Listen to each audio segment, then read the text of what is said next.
So let's welcome to the stage for IF, Stephen Cave.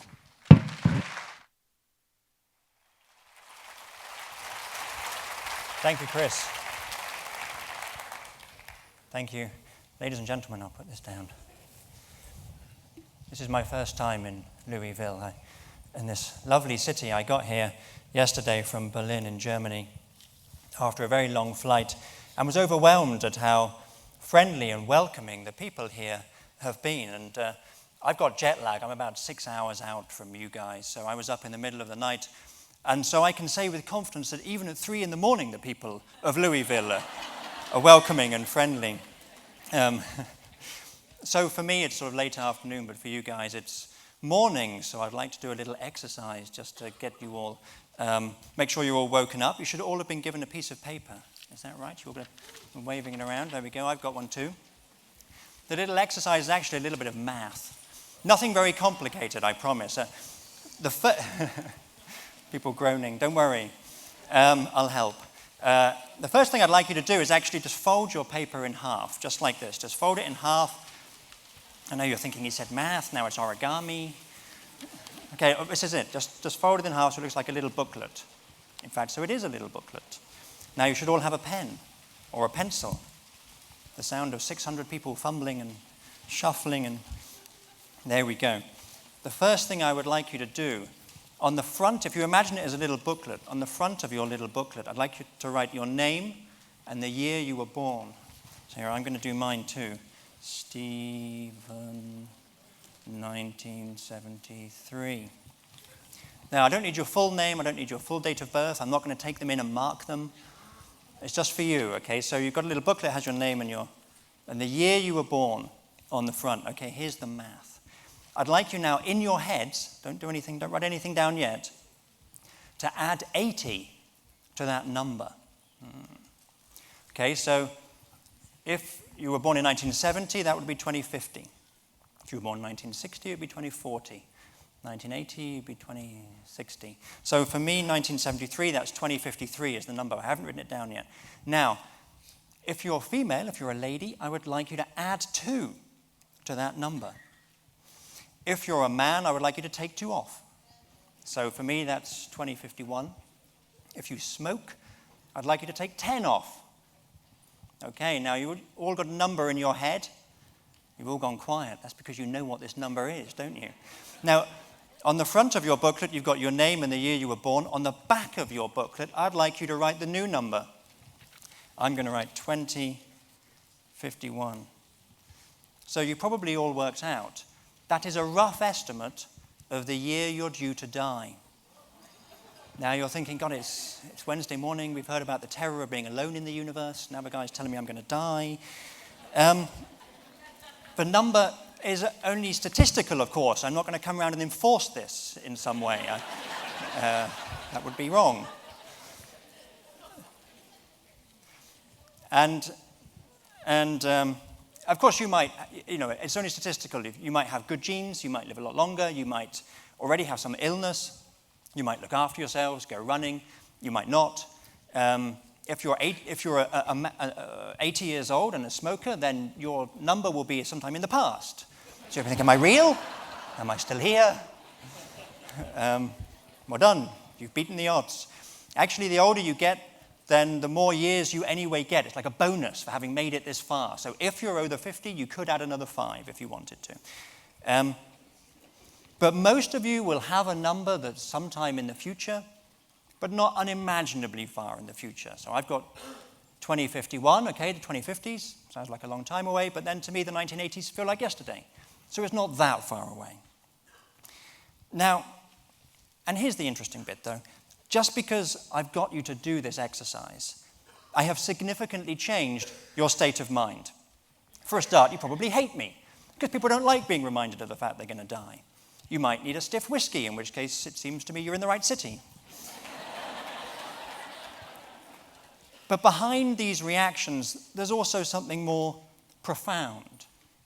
Just getting you to do that exercise has shifted you into a different mental gear. If you are religious, you will now be feeling more religious. If you're patriotic, you'll now be feeling more patriotic. If you have something against foreigners, unlikely in such enlightened event as this, you would now be feeling more xenophobic. Whatever makes up the kernel of your worldview, you will now more aggressively defend it. All because we have just done a little exercise that reminded you of death. Now, over 400 studies in the field of social psychology have demonstrated this phenomenon. And these studies are ingenious yet very simple. They work like this. You take two groups of people who are similar in all relevant respects. You remind one group of the fact they're going to die and not the other group. And then you again ask them about their values and their beliefs. And so you can test how it biases people to be reminded of their mortality. And what you find in every case is that when people are reminded of their mortality, they become much more likely to believe stories that tell them they can evade the reaper and live forever. So one recent example a study took two groups of agnostics, so people who are undecided, if you like, in their religious views. It asked one group to think about being dead and the other group to think about being lonely, so also unpleasant but not fatally so. It then asked them again about their religious beliefs. And afterwards, the group who had been asked to think about death were twice as likely to express faith in God and Jesus. Twice as likely. So before they were all agnostic, put the fear of death in them, they run to Jesus. Which confirms what many people have all thought, the phrase, there are no atheists in foxholes. This has been now tested. But why is this? Those agnostics in that study, they didn't find out in that study for the first time that they were going to die.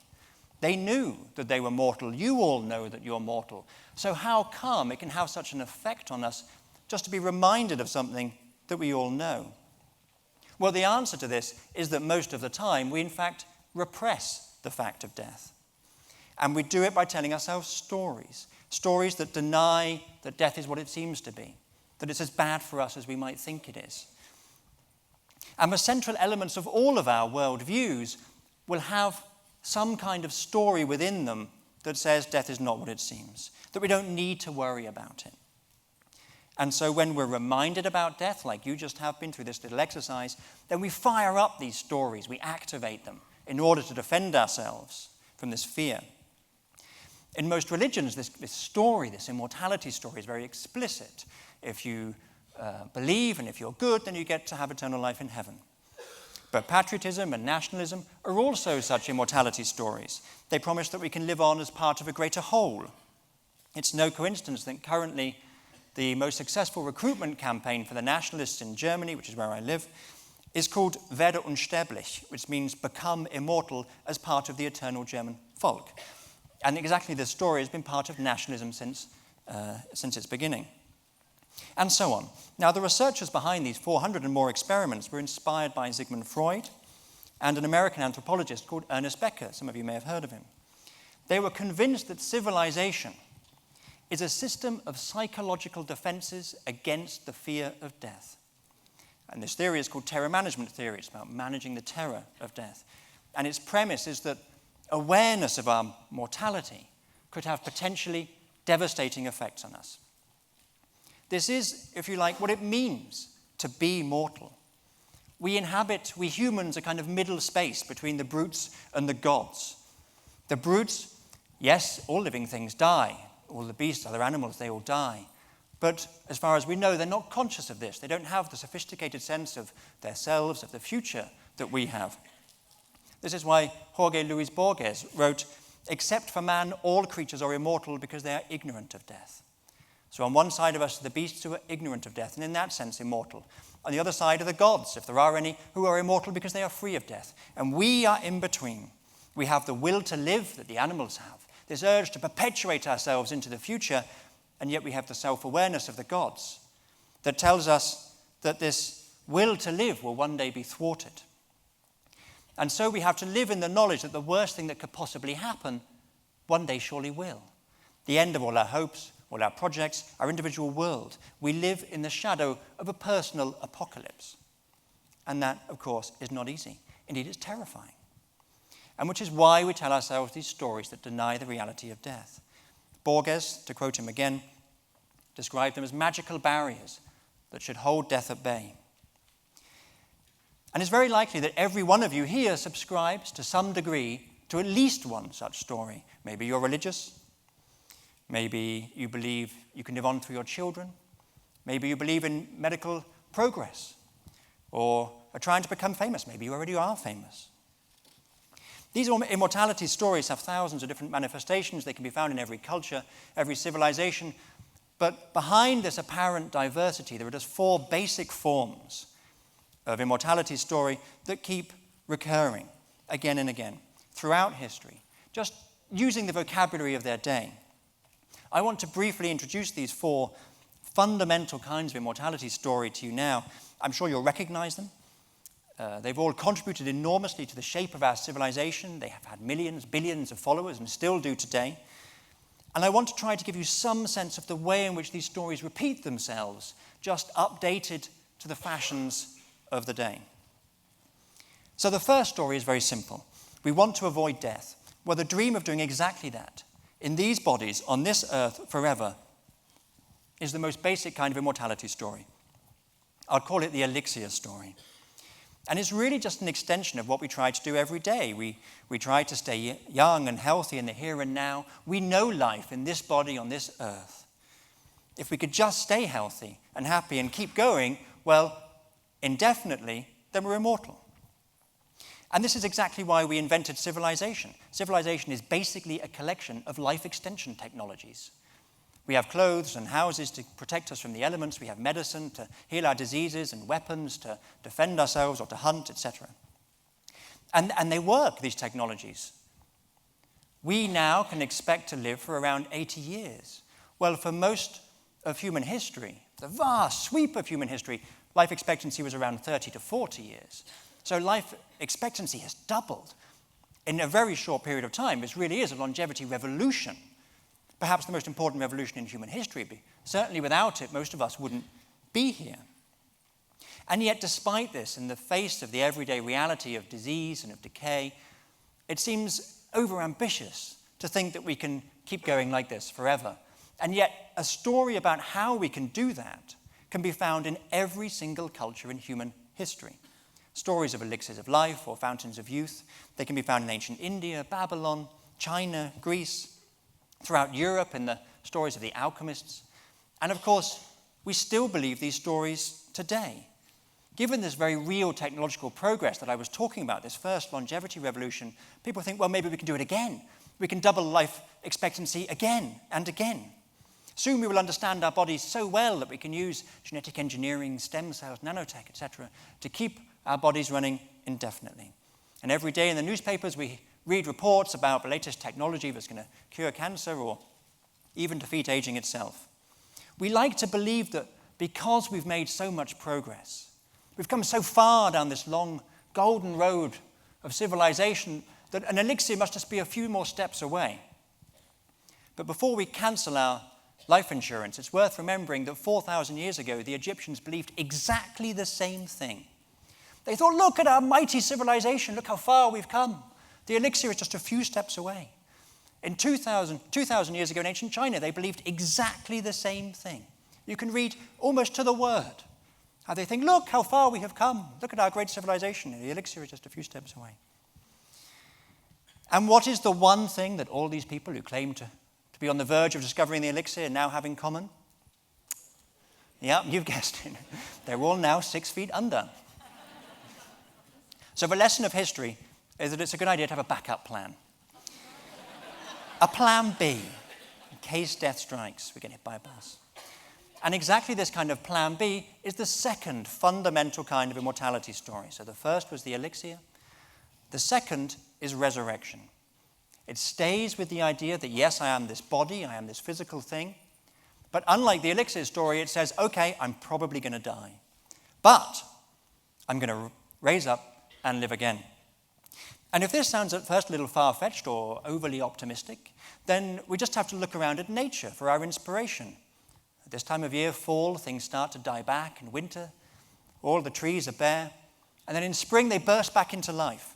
And the belief that we as humans can somehow tap into this natural cycle of life, death, and rebirth is a very ancient one.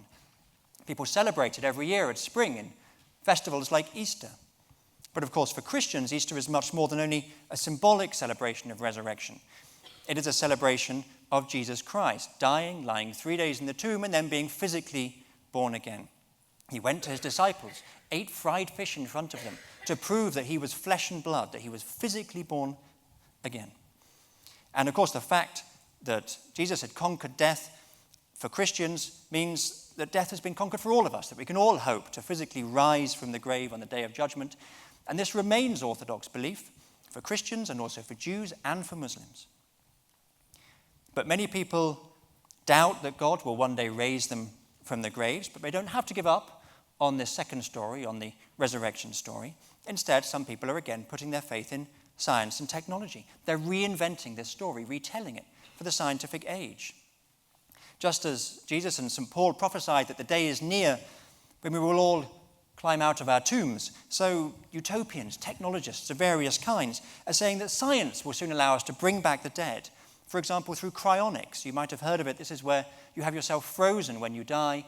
And the idea is that when medical technology is sufficiently advanced, we can be thawed out and repaired and brought back to life. So some people believe that an omnipotent God will resurrect them to live again. Some people believe that omnipotent future doctors will rise them up to live again. And this dream of conquering death in this way belongs to the original motivations of science. It's part of what science was for from the beginning. 200 years ago, the English novelist Mary Shelley was satirizing this view in her novel Frankenstein. And in her novel, the monster who is resurrected is desperate and confused. He stumbles around looking for an identity, asking himself, what am I? Who am I? And these are indeed very good questions, because from a philosophical point of view, the resurrection story is very problematic. And the main problem is this: what ensures that the creature, the person that rises again, is the same one as the one who died? Those early Christians, Jesus and Paul and their followers, believed that the day of resurrection was imminent. The hour is near. Well, that was a long time ago. And those believers have long since rotted away. They will have to be made anew, recreated, when the day of judgment comes. And what will ensure that they really are the same person and not just a copy? Well, this is a very profound conceptual problem that philosophers and theologians have been struggling with for 2,000 years. But it brings us to the third fundamental kind of immortality story, because it solves that problem. And this third problem says, but I'm not just this body that has to die and rot away and be fertilizer for daffodils. The real me is something else, something immaterial, non-physical, something spiritual, something that survives the death of the body, in other words, a soul. So the first story, the elixir story, said we could live on as a body. The second story, the resurrection story, said, okay, the body must die, but it can be reborn.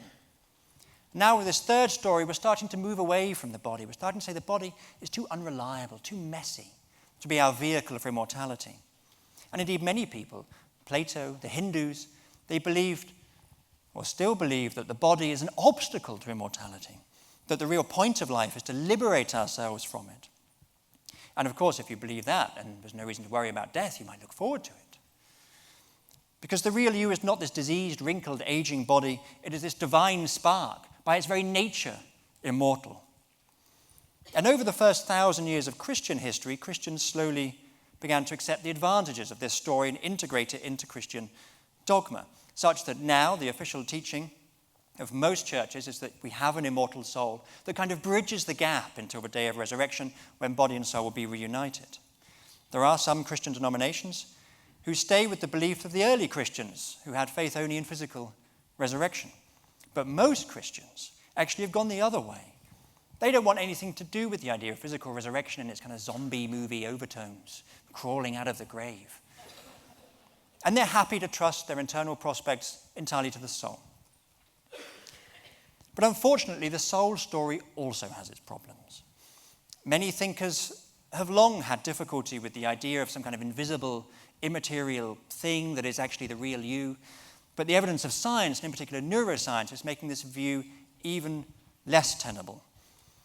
If it means anything to say that the real you is going to survive as a soul, then your soul has to be your mind or your personality, your memories, beliefs, hopes, your consciousness. But actually, the evidence of science suggests that all of those things, your beliefs, your memories, your consciousness, are dependent on this physical thing, on a particular part of it, of course, your brain. All of these things, thoughts, beliefs, have correlates in the brain, and when those bits of the brain are destroyed, then those bits of the real you are destroyed, which leads us to think that if the whole brain is destroyed, then the whole of the real you is destroyed. And if your soul can't take the real you, your mind, your personality with it, then it isn't delivering immortality. Now you might think we've got a problem.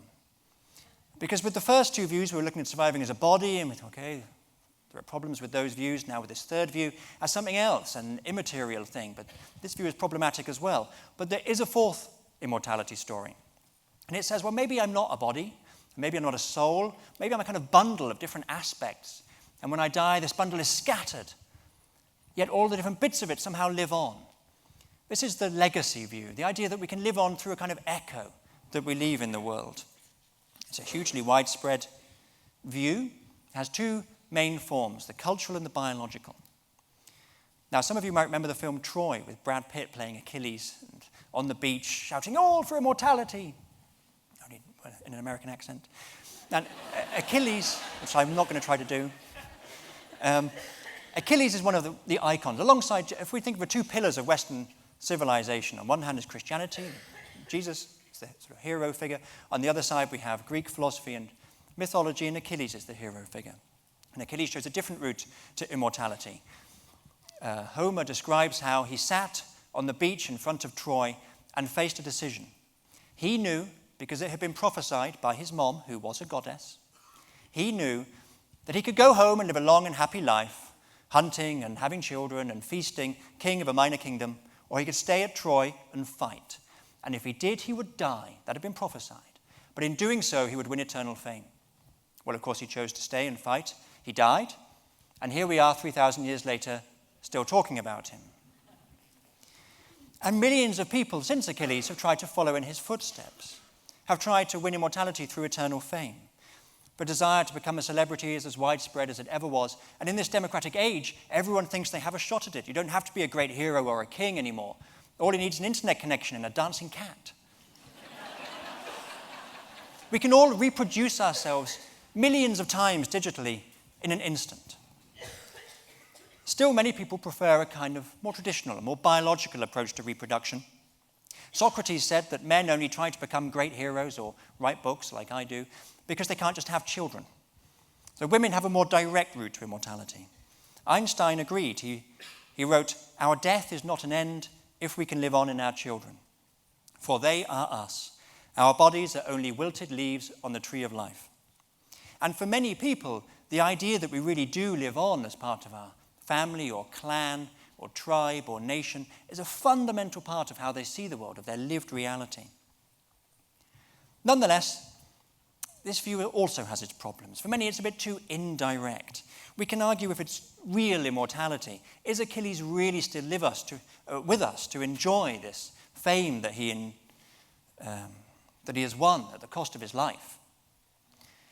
And I think here Woody Allen trumps Socrates and Einstein when he said, "I don't want to live on in the hearts of my countrymen. I want to live on in my apartment." He went on, "I don't want to achieve immortality through my works. I want to achieve it through not dying." Well, we've been there. Not dying was, of course, our first fundamental kind of immortality story, the elixir story. And so we're back to the beginning. So I've now briefly introduced these four basic kinds of immortality story. You can read much more about them in my book. And I hope I've already given you some sense of how they recur throughout history, just being retold by each generation, using the vocabulary of their day. You might also have a sense that I'm skeptical about these four stories. Well, yes, but I wasn't always. When I started out on this inquiry, I was open-minded about which, if any, of these might contain a kernel of truth.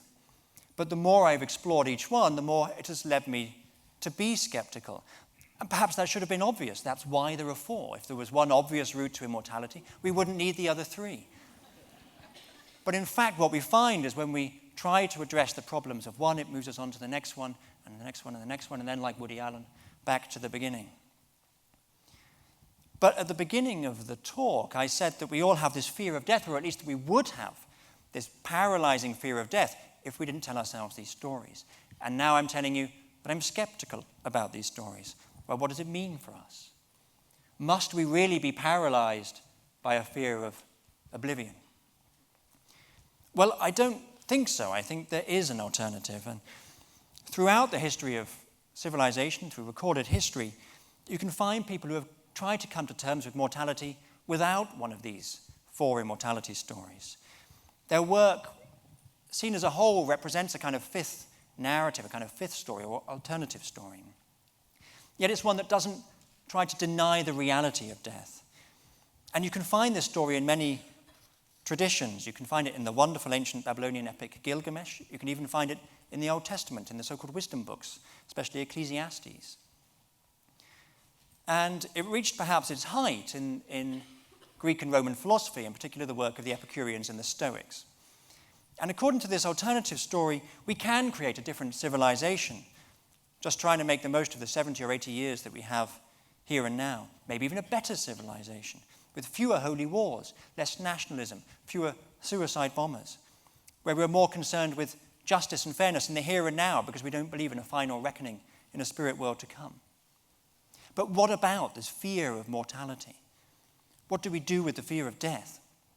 The 4 immortality stories attempt to deal with the fear of death by denying the reality of death. They say death is not the end. But that, to me, is fleeing in the face of the facts. And this 5th story doesn't do that. It accepts the reality of death and looks instead at fear of death and says, okay, the fear of death is natural, but it is not rational.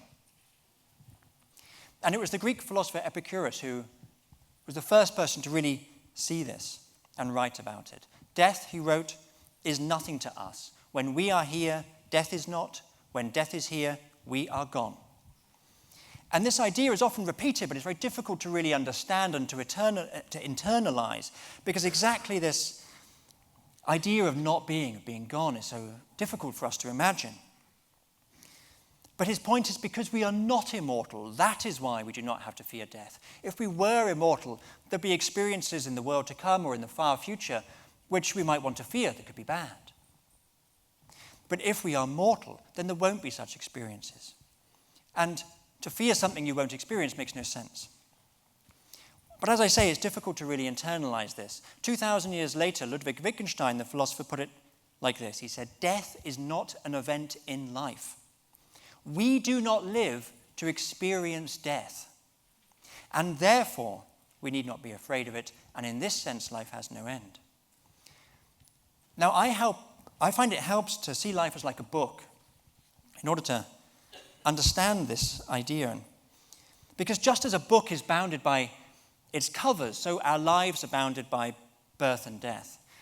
And even though a book is limited by beginning and end, still within it, it can encompass distant landscapes and exotic figures and fantastic adventures.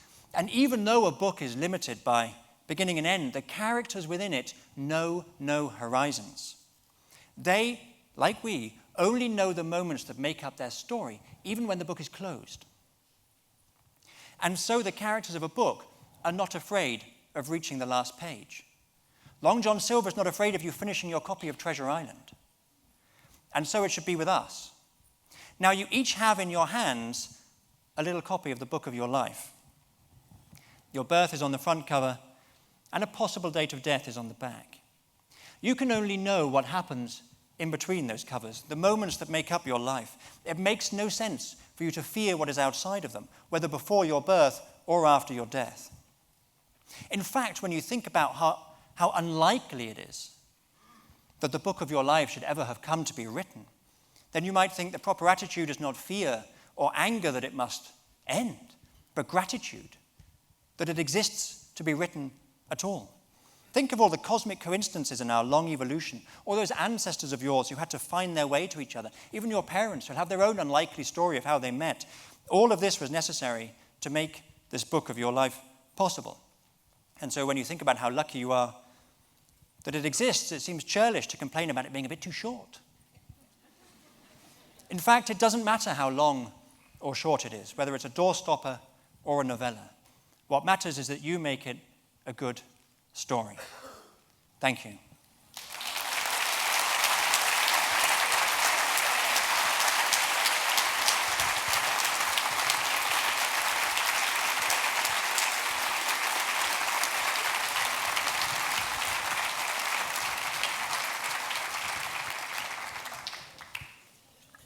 Everybody happy?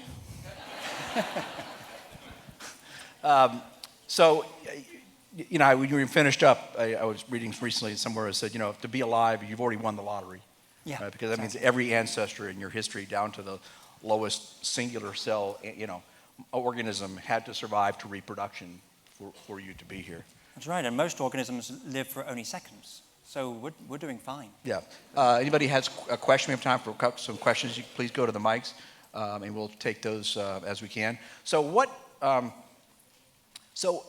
when I read your book, I thought one of the really interesting, again, was your historical context, talking back, the Romans and the Germans, the Romans and the Greeks and the Chinese and others, these ancient civilizations, and talking about how much it does influence our lives. So how do you think, just in terms of kind of a lot of the things that have gone on through divisiveness, war, other kinds of things, what's your sense of how that kind of denial or desire to live on in some way, really does influence things? Then I'm going to come back and talk about what if we were immortal.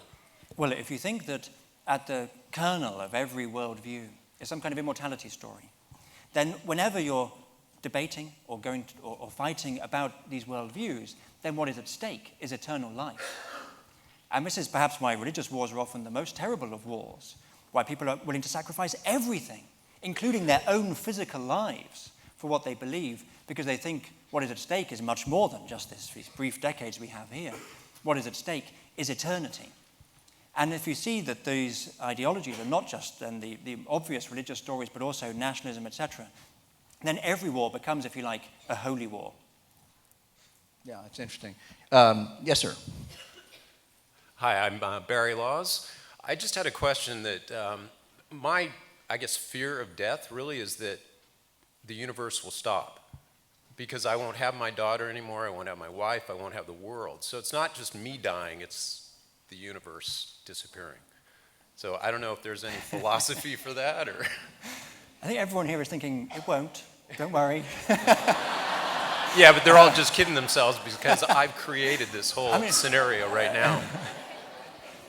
I understand the thought. Keep me alive. Yeah, I understand the thought, and I alluded to it in the talk when I said that our individual world will cease to exist, of course, and it seems like it's incomprehensible to us. It's literally incomprehensible to us. It is beyond our imagination. We cannot gain some outside perspective on this. If we can imagine maybe looking down at our own funeral or something, but of course, then we're still there as this observing eye. So this idea of the world carrying on without us is literally inconceivable, and this has led to this whole philosophical tradition called idealism, where people think that the world is dependent upon our perceiving it. It's like, I daren't fall asleep because you'll all just disappear into the void, and that would be terrible. But it's an illusion. Of course, it's an illusion, a cognitive illusion generated by our brains. And our individual world is dependent on ourselves, of course, but our individual world is just one perspective on it. And so your children, the rest of the world, we will all carry on without you. I hate to be the one to break it to you. We'll be sad. Yes, sir. David Mucker, Manual High School student. I was just wondering that when you stated earlier about the elixir, how every great society's come to an end after they've gotten so close, do you think that every great society is bound to fall into that vicious cycle of when they reach that bane or just the glass ceiling of their society? Are they always going to fall into that cycle of believing that they're going to reach the peak and never do? And can we break that cycle? Oh, that's a very interesting question. That's a very big question. I think with science and technology, we have something that is unique in human history. That, of course, there have been proto-science, if you like. There's been something like it in many civilizations in the past. But we are achieving things that haven't ever been achieved before. Flight, for example, or going to the moon. And I think we probably will achieve things with regard to human longevity that have never been achieved before. And in that sense, our civilization is achieving unprecedented things. In terms of what we believe and what accompanies, therefore, that material progress, I think it's much more difficult to say. I mentioned that this kind of fifth story that we can find in the wisdom books of the Bible, and what I like to see as the wisdom story about coming to terms with mortality, was more prevalent at other times than it is now. It was, as I mentioned, very prevalent in ancient Rome, for example. So from my point of view, given that's the philosophy that I find most plausible, then we reached our pinnacle of philosophical understanding 2,000 years ago, and so we still have some way to go to achieve that again. Thank you. Is there some, it struck me too as you were talking, is there some, I mean, assuming as humans that we do understand our death, we do know that there's a final point. I mean, is there some, you think, some evolutionary basis for that? I mean, you know, if we think of natural selection, evolution, generally it's, you know, it's to keep us, you know, it's to enhance our survival. So what's your thought about that whole concept? Yeah, absolutely. I mean, our fear of death is a byproduct. We haven't evolved, well, I mean, there are two things. I think on one hand, there's what all living organisms have, which is this urge to perpetuate themselves into the future. Now, it's sometimes described as a survival instinct, but in basic organisms, it's unlikely to be anything so abstract as a desire to survive or an intention to survive. But it is, you know, the fear of predators or of fire or whatever it might be. So that's basic to all organisms, and that's obviously part of evolutionary history. I mean, if you imagine a mouse who didn't really care about its own survival, you know, just sort of went around, wandering around the fields at daylight, you know, it would quickly get eaten up by an owl or a fox or whatever, and it wouldn't pass on its genes. So every creature that has passed on its genes has been desperately trying to stay alive and reproduce, and we're products of that, of course, over many billions of years. So this is very much part of what we are, what we're striving for. But at the same time, we have these massive brains. And what our brains can do that other brains can't do is conceive of the future in a very sophisticated way, imagine different scenarios, and we have very sophisticated senses of ourselves, which is what enables complex societies. Now, all of these things are very useful for cooperation, for example, or for planning, strategic thinking, you know, going hunting as a collective, this kind of thing. But what they bring with them also is the awareness of death, because we look around us and we generally see, you know, our friend Joe has just been trampled by a mammoth, or someone else has fallen off a cliff or whatever, and we look around and we think, well, hang on, what's this going to happen to me one day? No. And so it's a byproduct of exactly what has enabled everything else we see around us. Yes, ma'am. Hi, Stephen. Claire Westlake from Brown-Forman. I hope you'll have the opportunity to responsibly enjoy some of our fine whiskies while you're here in town this week.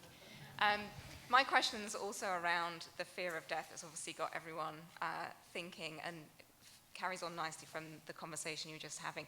What exactly is it that you think people are afraid of? Is it the state of being dead, the process of deterioration and the potential pain of dying, the fear of that happening to loved ones, or the fear that our time on earth, as soon as we're gone, we haven't left the footprint? And how does your philosophy help you overcome your personal fears of death? That's a very good question, because you summarize the many different aspects to fear of death. The answer is all of them. And people are you know, think more about different aspects. Yes, many people are afraid of dying and the pain of dying. I'm a great supporter of the hospice movement, which exists to help ameliorate exactly that. People are afraid of what might come next, of, you know, this unknown country from which no one has returned. They're afraid of nothingness. It can seem terribly lonely. One of my favorite characters who I write about in my book is the first emperor of China, the guy who built the Great Wall of China and made China this great empire, who tried very, very hard to stay alive for as long as he could, but he had a number of plans, B, C, D, E, and F, and one of them is this massive temple complex. And you know, the records, the historical records, talk about 700,000 laborers laboring on this, and how the entire empire was reproduced underground. And all of this. People thought for a long time it was apocryphal, until in 1974, some Chinese peasants discovered the Terracotta Army, which is just a tiny part, a tiny fraction of, in fact, this massive underground complex. And this is clearly a guy who was afraid of being alone. He didn't want to be alone in the afterlife. According to the historical records, many were those who died. When he died, they were put to death and buried with him. And so many people are afraid of this isolation, of being cut off from all of those around them. And it's, you know, the philosophy that I sketched a moment ago, I think can help with all of these problems. And particularly the metaphor, I mean, it is so difficult for us to grasp for reasons that I've alluded to in terms of not being able to imagine our own non-existence and this kind of thing. That's why I find the idea of a book helps, because the book is closed. It's complete. Our lives remain within it, full of life and full of people. There is nothing outside of the book of our lives that's alone, and because when we think of everything ending, we can't help but still see ourselves as being there. But that's wrong, and that's why we must think of it as something complete. And that complete thing is full of all of this life. But it's not easy. I don't think coping with the fear of death is not like a revelation where someone gets up on stage and saying, this is the answer. And it's like, that's the answer. Brilliant. I'll never have to worry about it again. It isn't like that. It's, as we've talked about, it's deep within us. It's part of who we are. And so it's something we need to keep working on. And these kind of wisdom traditions that I mentioned, they know this. The Stoics, for example, they would keep sort of diaries in which they would go through these kind of exercises. They think about death and remind themselves of how it isn't something to be afraid of, but also how the fact of death gives an urgency and a value to our time and how they're going to use that wisely. And I think this kind of exercise, it was Michel de Montaigne, the French Enlightenment thinker, who said we should think a little about death every day. And that will prepare us to die well when the time comes. Yes, sir. Adam Kayat, DuPont Manual High School student. Last year I read a book by Ralph Ellison called Invisible Man, and one of the important aspects of this book is existentialism, the process of discovering your identity in a society. And so my question is that how do you achieve a balance between the existentialism in the sense of discovering your identity, and then also achieving a balance with the prospect of understanding your mortality and understanding that the perception of immortality is you can't attain it and you can't achieve it? That's a good question, and the sense of mortality was, as I'm sure you know, crucial to the existentialists, because it is the fact that our time is limited that makes the decision matter. For someone like Jean-Paul Sartre to decide whether to collaborate with the Germans or to join the resistance, this kind of decision matters when you've only got a few years or a few decades. I mentioned Jorge Luis Borges, the writer. One of his books out there is my recommendation in the bookshop. He has this wonderful story, The Immortal. And in this was a Roman soldier who goes around looking for the waters that cleanse men of death. And then in his quest, he comes across some troglodytes, some kind of people who are just living in shallow pits and staring at the sky. It turns out they are the immortals. And one of them says he's Homer. He wrote the Iliad and the Odyssey. And this Roman is like, you wrote the Odyssey, that's amazing. And this guy says, no, if you're immortal, it's impossible not to write the Odyssey, at least once. And the point is, and as Borges says, if we're immortal, we're all everyone. We all end up doing everything. And whereas if our time is limited, as the existentialists were very much aware of, then it matters how we live our lives, how we shape it, how we define this identity, as you say. Thank you. Yes, sir. Yes, I'm also Redmond, a junior from Federal High School. And I'd like to ask, would you think there's like a fifth view of immortality, one where we transcend biology and robotics, and we transfer our minds into that of like a non-biological or a robotical body, one like that in the movie Transcendence, or like quite literally uploading our minds into that of a robotic body? Cyborgs. Yeah. Yes. Yes, indeed. Yeah, that's a good question. I see this story. So for people who aren't familiar with this, there are those who believe that soon we will be able to upload the real you, whatever it is, your mind, your consciousness, your personality, onto computers or onto the internet, onto an avatar. And so that if something terrible happens and you get hit by a bus, then you can sort of download a new you onto a new body that you've grown or into a robot or whatever. And so... Just hope the hard drive doesn't crash, right? No. But, okay, I'll tell you a story about this. Imagine, so I upload myself, okay? So imagine there's a big sort of, downtown Louisville, there's a big sort of immortality center, and you go every week and have yourself uploaded, your mind uploaded. So you can go about, and if anything terrible happens, and then I'm in an airplane, I'm flying to Washington, whatever, and there's a terrible storm, and suddenly the message gets sent to the Immortality Center that I'm dead, that I've died, the storm, the plane has crashed, and so it downloads the latest version of me and makes a new me, but I didn't die. I had a parachute that I kept in my rucksack, I jumped out, and I come back to Louisville, and there's another me wandering around, wanting to, go home to my wife. We wrestle. It gets messy. One of us agrees to go to Australia. But the relationship between me, if that happens, and this sort of avatar, this me Mark II, is exactly the same as the relationship that I would have with that avatar if I died. Okay, in that case I survived, but if I died, in other words, what I'm saying is it would be a copy. That's why, so the resurrection problem that I very briefly alluded to in my talk, I think applies equally to the kind of resurrection that comes via a digital route. Thank you. Yes. Elise McCormick from iclu.com. A quote that really connected with me was, I forgot the philosopher that said it, but the fear of death is natural and not rational.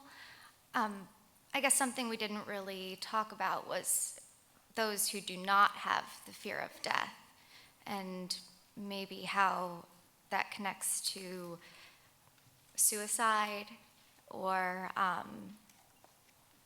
being natural and not rational, or how you would comment on that. Yeah. Well, I very much agree that the fear of death is natural but not rational. I said it. I don't know. Okay, it was you. That's why I didn't remember. Okay.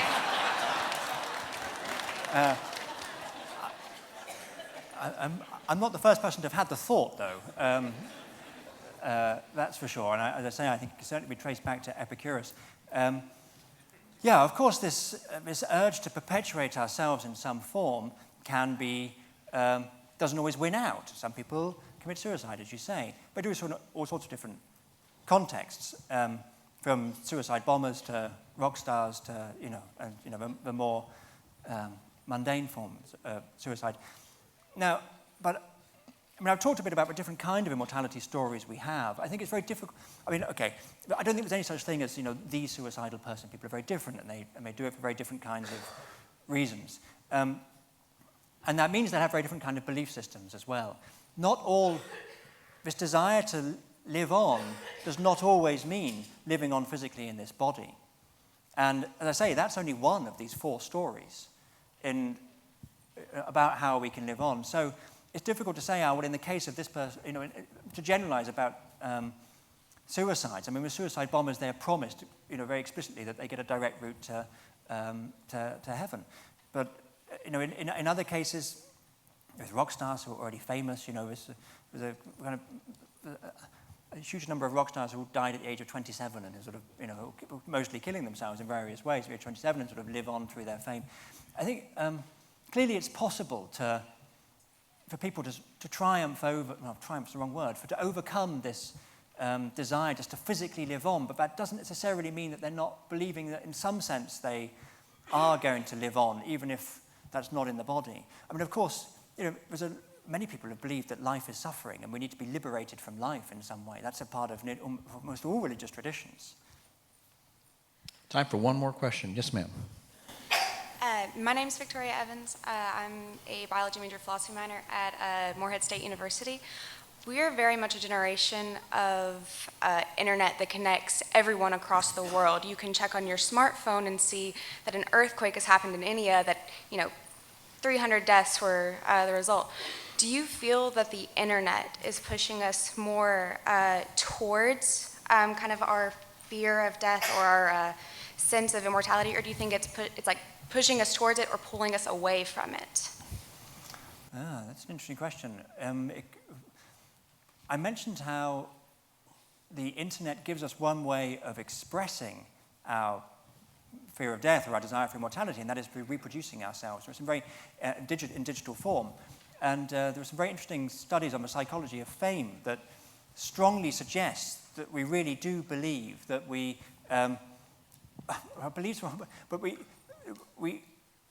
this desire to reproduce ourselves, of course, and we do so biologically, and that's what enables us all to survive. That's why we're all here. That actually unconsciously we don't differentiate very well between doing so biologically and in other cultural forms. So if there are like posters of Beyonce in a million places around America, then it's like she's got a million children. It's we see ourselves around. I mean, the capacity to reproduce ourselves in this form was once incredibly rare. It was a period in medieval England where having a portrait of yourself was something reserved for the royal family, or only then given by royal prerogative. Like you could have your head cut off for having a portrait made of yourself. I mean, if you think of the statues in ancient Egypt, go to Egypt now, the statues, they're all of the pharaoh. So this it's considered a great privilege to be able to reproduce yourself in this way. And now we can order it. Now we take photos, digital photos, endless digital photos. We can upload them to Facebook and or websites or whatever. And so it's giving a new route to immortality in that sense. One more quick question. Yes, ma'am. Jasmine Groves, DuPont Manual. Do you think people that take human lives, like mass murderers and sometimes soldiers, do you think they fear death? Yes, that's a good question. I'm not an expert on the psychology of soldiers. I mentioned the phrase, there are no atheists in foxholes. That's actually a little bit simplistic. The study I mentioned was about agnostics. There are studies that show that convinced atheists, so not agnostics, but convinced atheists do not suddenly become religious when confronted with the fear of death. How soldiers deal with the fear of death is a question certainly put better to a soldier. But there are studies that show people, as a rule, don't believe it will happen to them. And every time they see a comrade hit, it kind of confirms this sense of invulnerability. Someone once said, if everyone realized, if they were truly aware of what lay ahead of them, no one would ever go to war. It's only because of these denial mechanisms that we're actually able to do this at all. Thank you very much.